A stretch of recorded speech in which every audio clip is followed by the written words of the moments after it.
Bonsoir, bienvenue encore une fois à notre émission. Aujourd'hui, c'est le premier mardi du mois et on est très content de vous avoir avec nous ce soir.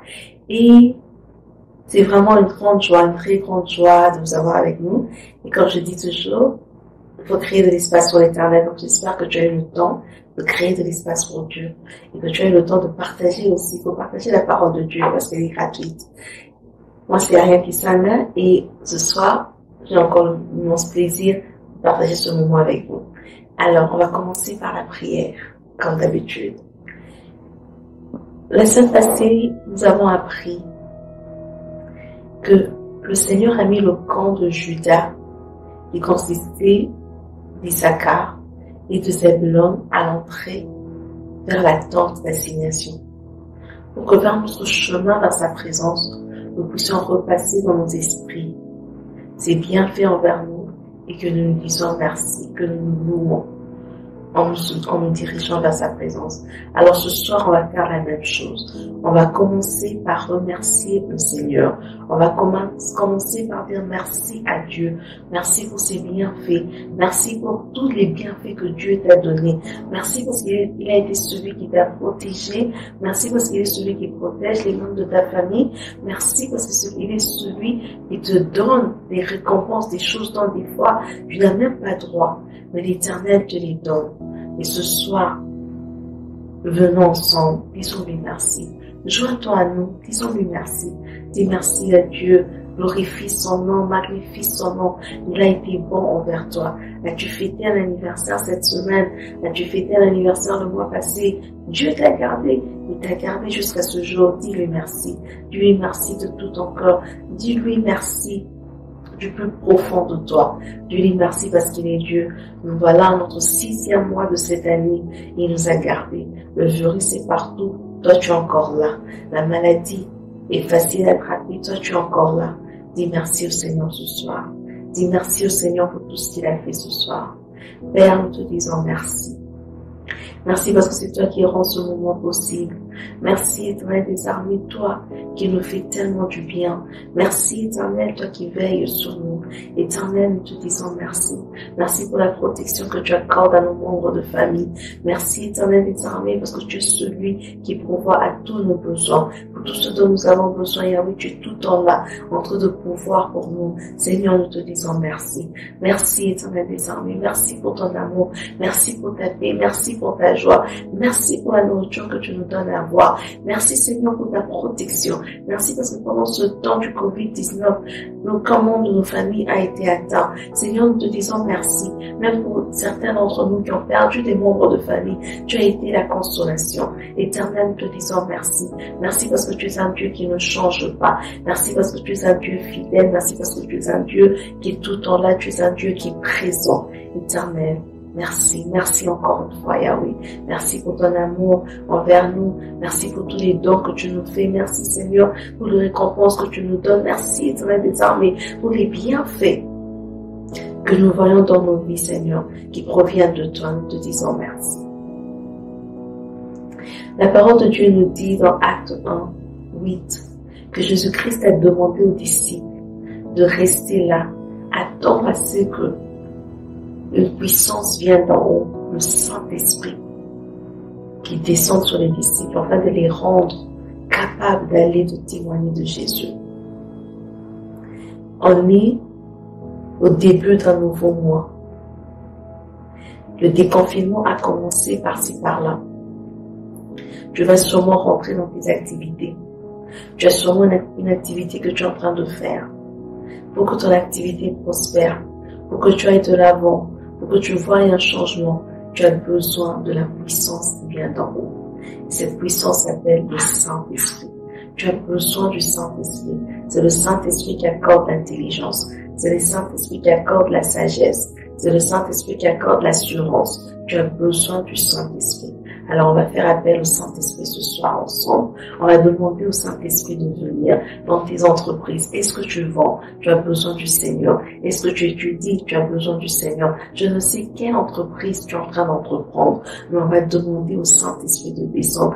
Fais appel au Saint-Esprit. Demande-lui de descendre dans ce que toi tu fais. Ne demande pas pour quelqu'un d'autre. Ton activité à toi. Quoi que soit ton activité. Ça peut être grand, ça peut être petit à tes yeux, mais demande au Saint-Esprit de descendre. Parce que quand lui descend, il glorifie Jésus. Quand le Saint-Esprit descend, l'atmosphère change. Quand le Saint-Esprit descend, les choses changent. Appelle le Saint-Esprit, appelle au Saint-Esprit. C'est lui le partenaire dont tu as besoin. C'est lui le partenaire de ton succès. C'est lui le partenaire de ton élévation. C'est lui le partenaire qui va permettre c'est que tu amènes à bien tous tes projets. C'est le Saint-Esprit dont tu as besoin. Fais appel au Saint-Esprit ce soir. Avant toute chose, appelons le Saint-Esprit.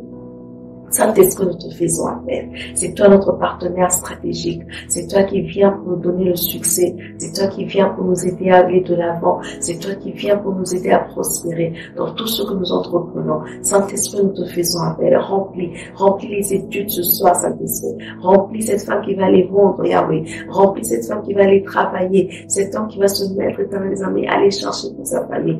Toute activité, Yahweh, que toute personne qui est en train de nous suivre ce soir est en train d'entreprendre. Nous demandons qu'en ce mois de juin, que cette activité puisse voir la main du Saint-Esprit, que cette activité puisse voir la présence du Saint-Esprit. Oh Yahweh, nous prions pour des témoignages à la fin de ce mois de juin, que oui, Éternel, que tu as touché, que tu as changé. Oui, j'avais commencé avec 10. Voilà, pendant le mois de juin, après avoir prié, pour que le Saint-Esprit descende, je me retrouve avec 20. Oui, Saint-Esprit, tu es capable de le faire. Visite les activités de chaque personne qui me suit. Visite les activités de chaque personne qui suit cette émission ce soir. Visite les activités, change, Éternel. Ah, Yahweh, fais quelque chose dans le nom puissant de Jésus-Christ. Père, nous te remettons ce moment entre tes saintes mains. C'est un privilège et une opportunité de passer juste le temps avec toi, Yahweh. Prends la place qu'il te faut. Saint-Esprit, utilise-moi. Utilise ma bouche pour faire passer le message que tu veux faire passer à quelqu'un. Que je puisse disparaître ce soir et que toi seul puisses être la personne qui est visible ce soir. Et tout ceci pour la gloire et la seule gloire de Jésus. Dans le nom puissant de Jésus, nous avons assez prié. Amen. Amen, amen, amen. On va continuer ce soir. Et pour ce soir, on va voir ensemble un sujet que j'ai intitulé « Adorer le Dieu de ». 3 points de suspension. On va savoir de quel Dieu il s'agit. Le verbe « adorer » a de nombreuses définitions. Mais pour nous, ce soir, on va juste focaliser sur 2 définitions. La première, qui est faire preuve d'honneur ou faire preuve de respect ou d'honneur pour un Dieu ou rendre culte avec des rites religieux. La deuxième définition qui est aussi traiter quelqu'un avec une vénération et un amour passionné, souvent exercé pour un Dieu. La Bible contient de nombreuses références qui nous encouragent, qui nous demandent même de faire le choix d'adorer le vrai Dieu. Et c'est un choix que nous, on doit faire nous-mêmes. Car l'adoration est quelque chose qu'on ne peut pas imposer à quelqu'un. L'adoration est une expression externe de ce que toi tu considères à l'intérieur comme étant supérieur à toi et qui est digne de ton honneur. Très souvent, nous adorons plusieurs dieux. Et pour ce soir, je veux juste me focaliser sur 3 différents dieux que nous adorons. Le premier Dieu qui nous arrive à adorer, c'est le Dieu de nos pères. Jacob, dans Genèse 31, au verset 42, Jacob dit que le Dieu de ses pères, Abraham et Isaac, sont intervenus pour lui quand Laban voulait voler sa bénédiction, quand Laban voulait voler sa rémunération. Jacob a dit, le Dieu de père, le Dieu de mes pères a intervenu pour moi. Et Jacob a loué ce Dieu-là. On voit encore Moïse dans Exode 3, plutôt verset 6. Moïse ne connaissait pas encore Dieu. Et Dieu devrait se révéler à Moïse au nom de ses pères. Alors Dieu se révèle à Moïse en disant, je suis le Dieu de tes pères, Abraham, Jacob et Isaac. Et le deuxième Dieu que nous avons des fois tendance à adorer, c'est le Dieu de nos leaders spirituels ou le Dieu de nos coachs ou mentors spirituels, si vous voulez. Dans Genèse 24, au verset 12, le serviteur d'Abraham se trouve à la maison de Laban pour venir épouser une femme pour le fils d'Abraham, Isaac. Et il est content et il dit, je suis désolé, le serviteur d'Abraham n'était pas dans la maison de Laban, dans une autre maison plutôt, pour en fait épouser pour épouser une fille pour le fils de son serviteur. Et quand il voit la femme Rebecca, il dit, le Dieu de mon maître Abraham m'a répondu. On voit encore Élisée dans 2 Rois 2, 14, où il fait appel au Dieu de son maître Élie. Et aujourd'hui, dans la chrétienté, plus que jamais, nous avons tendance à faire appel au Dieu de nos leaders spirituels. Vous trouvez souvent des gens en train de dire, oui, le Dieu de papa, le Dieu de daddy, le Dieu de mamie, que ce Dieu-là vient et intervient dans ma situation, sans pour autant avoir une relation personnelle, sans pour autant avoir une expérience seule à seule avec le véritable Dieu. Et le troisième Dieu qu'on a tendance des fois à adorer, c'est le Dieu de notre environnement ou le Dieu de notre communauté. Et dans ces dieux-là, moi j'ai déterminé 3 différents cas des personnes qui adorent ce genre, les différentes personnes qui peuvent adorer ce Dieu. Le premier cas, c'est des personnes qui sont habituées à la présence de Dieu. Tu es peut-être né dans la présence de Dieu. Tu as grandi dans la présence de Dieu. Tu es enfant de pasteur. Tu es habitué aux choses de Dieu. Donc, tu sais déjà qu'il faut, les mots qu'il faut dire. Tu sais quelle position avoir. Tu sais qu'est-ce qu'il faut dire dans la prière. Comment il faut faire pour attirer la présence de Dieu.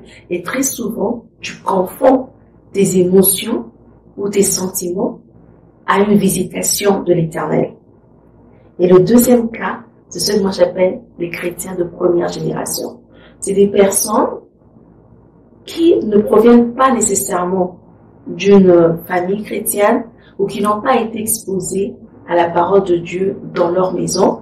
Ils peuvent être musulmans, ils peuvent être bouddhistes, mais il y a tout le temps quelque chose que quand on parle de Jésus, on parle de Dieu, il y a tout le temps quelque chose qui les attire vers écouter Jésus, vers écouter cette histoire. Et ça, c'est vraiment comme Zachée dans Luc 19, 1 à 9. Malgré que Zachée était considéré comme un pécheur, vu le travail qu'il faisait, Zachée était attiré par la présence de Dieu. Zachée voulait tout le temps savoir sur Jésus. Il a tout fait monter au-dessus d'un arbre pour rencontrer Jésus. Et quand Jésus-Christ a vu cet intérêt en lui, Jésus-Christ a dit, descends, car je viendrai dîner chez toi. Je veux t'offrir cette expérience personnelle que tu veux avoir avec moi. Et le troisième cas, c'est des personnes qui refusent totalement d'adorer Dieu. Tu es au courant qu'il y a un Dieu, tu as entendu parler, il est autour de toi, tu entends, mais tu prends la décision comme Saül de juste, comme Saul plutôt, de juste persécuter ce Jésus. Et tu refuses totalement de l'adorer. Même si tu connais personnellement pas le Dieu que tu adores, le Seigneur, s'il peut voir dans ton cœur juste une petite sincérité, un petit intérêt pour lui, pour le désir de le connaître, il descendra comme Jésus-Christ l'a fait pour Zachée, il va chercher à te rencontrer. Pourquoi?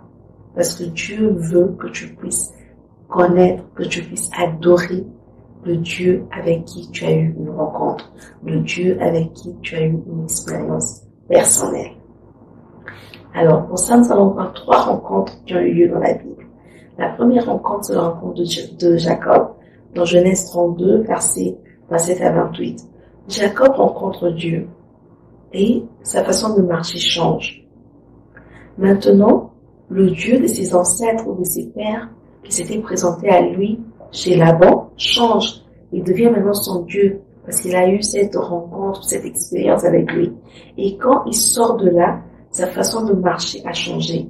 Jacob ne marche plus dans les voies de cet usurpateur, mais Jacob commence maintenant à marcher dans les voies de Dieu. Et sa démarche change physiquement, elle est aussi visible que la démarche a changé. Deuxième rencontre, c'est la rencontre de Moïse dans Exode 3. Moïse rencontre Dieu à travers l'expérience du buisson ardent. Dieu se révèle à Moïse en lui donnant un nom. Il dit, Moïse, pour toi, je serai Yahweh. Je suis le Dieu qui est avec toi. Et qu'est-ce que cela fait? C'est que Moïse maintenant cesse de s'occuper des troupeaux et va maintenant embrasser la mission que Dieu avait pour lui, d'aller délivrer le peuple d'Israël. La troisième rencontre, c'est la rencontre de Paul, dans Actes 9, 22.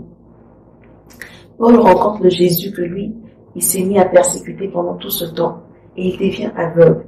Mais lorsque les yeux de Paul s'ouvrent, après son intervention divine de l'Éternel, Paul ne regarde plus les choses ou ne voit plus les choses que lui voulait voir.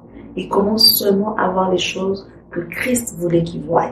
Donc la vision de Paul même a changé différemment, totalement, parce que dès que ses yeux ont été ouverts, Paul s'est mis à prêcher l'évangile comme aucune autre personne auparavant. L'adoration est un acte de révérence envers quelqu'un ou quelque chose. Et on ne peut pas adorer une personne ou quelque chose qu'on ne juge pas supérieur à nous ou digne d'honneur. Et pour atteindre ce niveau-là dans nos cœurs, dans nos esprits, ces personnes doivent se prouver dignes de cet honneur, doivent se prouver dignes d'être vraiment supérieures à nous. Pour Moïse, Jacob et Paul, comme on vient de voir plus haut, leurs rencontres personnelles ont transformé leur vie d'une manière très visible. Pour tous, il y a eu un changement de caractère, il y a eu un changement de priorité, mais il y a aussi un changement d'activité. Tu as besoin que tu puisses ajouter dans ta connaissance de lui une expérience personnelle. Tu l'as peut-être connu à travers tes pères. Tu l'as peut-être connu à travers tes leaders spirituels. Tu l'as peut-être connu dans ton entourage. Il dit tout ça c'est bon. Mais il a besoin que tu puisses ajouter un autre niveau. Et c'est un niveau d'expérience, un niveau de rencontre personnelle avec lui. À partir de cette rencontre que tu auras avec lui, tu apprends à le connaître et à connaître aussi les plans et les objectifs que lui a pour ta vie.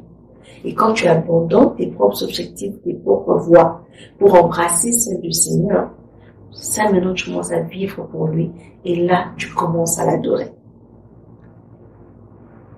Quand nous adorons un Dieu qu'on n'a vraiment pas rencontré, ça peut nous emmener vraiment à pécher. Ça peut nous emmener à commencer à considérer Dieu comme un Père Noël.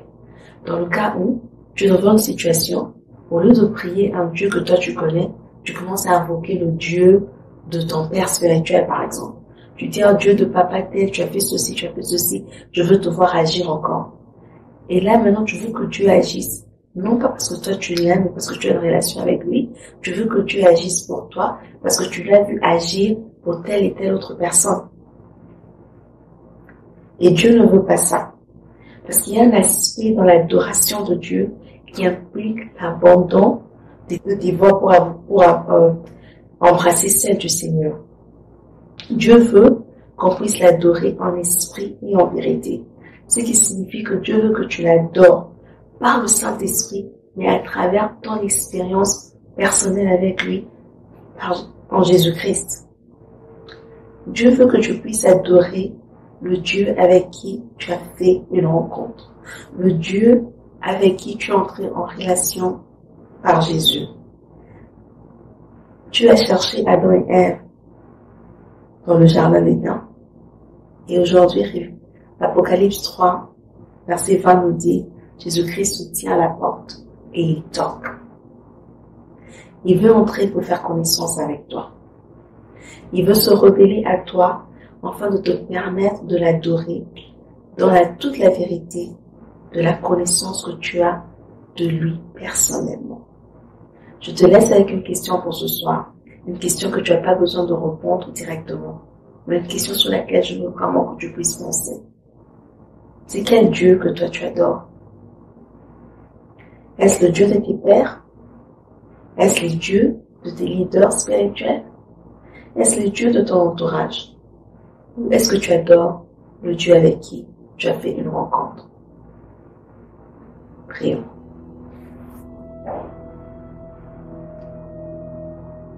Père, nous te disons merci encore ce soir.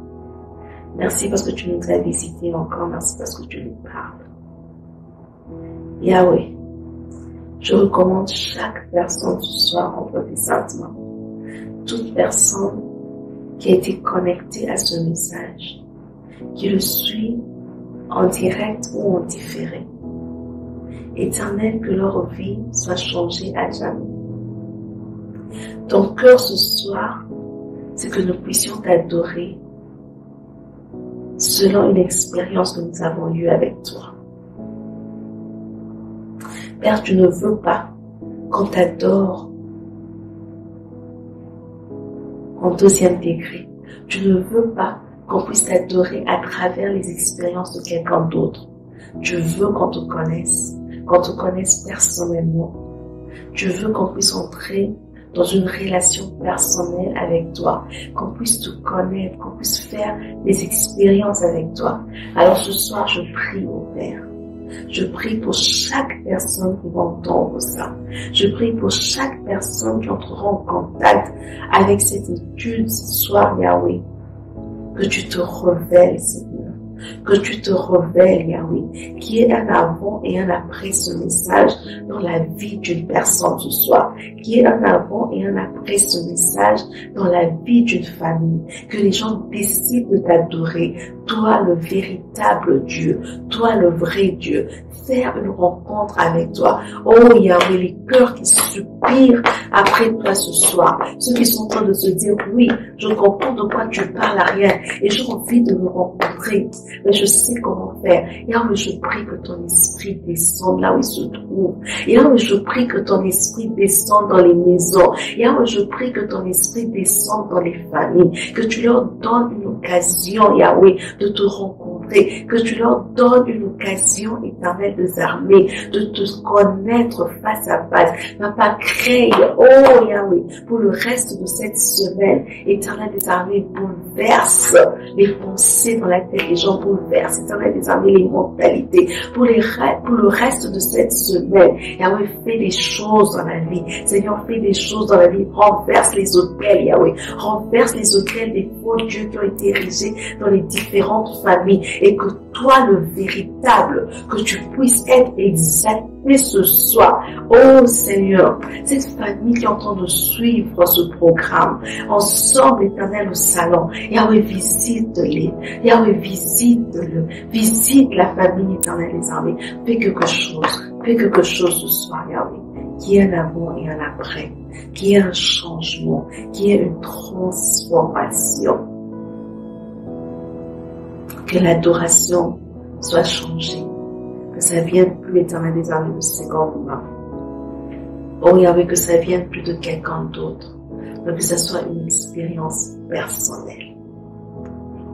Dans le nom puissant de Jésus-Christ, nous avons assez prié. Et les saints de Dieu disent Amen. Amen, amen, amen. C'est toujours un immense plaisir de passer ces moments vendredi avec vous. Ou plutôt désolé de passer ce moment mardi avec vous. D'abord, vendredi, je fais en anglais, donc je suis des fois un peu perturbée, mais c'est toujours un plaisir de passer ces mardi soir avec vous. Que Dieu vous bénisse. On se voit mardi prochain. Au revoir.